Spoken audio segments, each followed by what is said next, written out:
എടീ ഞാനല്ല മഴയത്ത് നിൽക്കണേ. പിന്നെ അത് നീ പറഞ്ഞിട്ട് വേണ്ടേ? എനിക്കറിയില്ലേ മഴ എന്നെ ഞാൻ പനി വരുമെന്ന്. നീ അത്താഴം കഴിഞ്ഞ് കിടന്നുറങ്ങ. ഞാൻ മഴ മാറിട്ട് അങ്ങോട്ടെത്താം.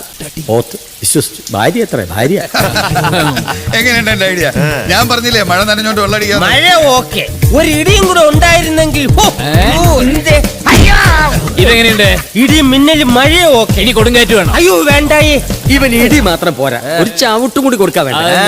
ഇവൻ ചെയ്ത തെമ്മാടിത്തരം അറിയോ? ഒരനിറഞ്ഞു നിൽക്കുന്ന മൂത്ത സഹോദരിയെ കെട്ടിച്ചയക്കാതെ +2 പഠിക്കുന്ന അനിയത്തിയെ കെട്ടിച്ചയച്ചു. അതെന്നാ പണിയാണ് കാണിച്ചേ? അതെ, മൂത്ത പെങ്ങള് പൊരയല്ലേ നിറഞ്ഞു നിൽക്കുന്നത്, പക്ഷേ ഇളയവൾ വയറ് നിറഞ്ഞാ നിന്നിരുന്നത്. നല്ല കുടുംബ. മുന്നേ നിനക്ക് എത്ര കുട്ടികളാ? എന്റെ പിള്ളേരുകളെയൊക്കെ മാറിയിട്ട് മതി കുട്ടികളെന്നാ ഫാത്തിമ പറയുന്നത്. അവള് പറഞ്ഞത് ശരിയല്ലേ? പിള്ളേര് കളിച്ച എങ്ങനെയാ കൊച്ചി? നീ വിഷമിക്കണ്ടടാ. നീ വേണേ എന്റെ മോൻ മാത്തുക്കുട്ടി എടുത്തോ, നല്ല ബെസ്റ്റ് മുതല. അയ്യോ വേണ്ടേ. എന്തിനാടാ കഴിഞ്ഞ ആഴ്ച മാത്തുക്കുട്ടിയെ ക്ലാസ്സിൽ നിന്ന് പുറത്താക്കിയത്?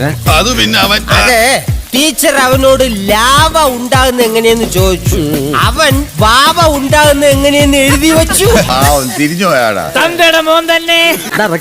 നിനക്ക് ഇതുവരെ കല്യാണ പ്രായമായില്ലേ? അവനിപ്പോഴും മധുരം 17 പ്രായം തോന്നിക്കാത്ത ജന്തു. പപ്പു, നിനക്ക് ഇനി ഒരു കുടുംബമൊക്കെ ആവാം. അതിനാണല്ലോ ഇവൻ കോളേജിൽ കെട്ടിയെടുത്ത്. ആ പരിപ്പിന് ഇന്ദുവിന്റെ അടുത്ത് വേവൊന്നും തോന്നില്ല. ഒരു പാവം കുട്ടിയാ, ഒരുപാട് അനുഭവിച്ചു. ഇനി അതിനെ കണ്ണീര് കുടിപ്പിക്കരുത് കേട്ടോ. ഞാൻ ആരെ കണ്ണീര് കുടിപ്പിക്കാനൊന്നുമല്ല വന്നത്, എഴുതാപ്പുറം വായിക്കാൻ എല്ലാവരും ശ്രമിക്കുന്നത്.